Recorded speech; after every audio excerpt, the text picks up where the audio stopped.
Hastamız Antep'ten geliyor ama dünyanın en lezzetli yiyeceklerin olduğu yerden geliyor. Eti fufa ne getirdin baba? Getirdin mi? Evet. Adamsın ya, görmedim ben. Teşekkür ederim valla. Şimdi üzerine basa basa vurguluyoruz. Çok önemli.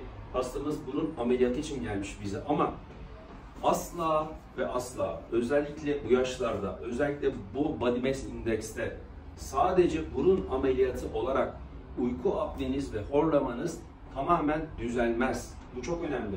O yüzden görüyorum, hep şöyle hastalara denk geliyorum.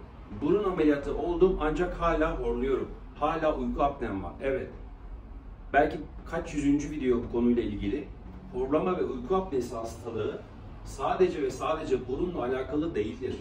İşin içinde damak, geniz, küçük dil, bademcikler, büyük dil, dil kökü. Yani ben bütün halk bilinçlenene kadar bıkmadan, usanmadan tekrar bu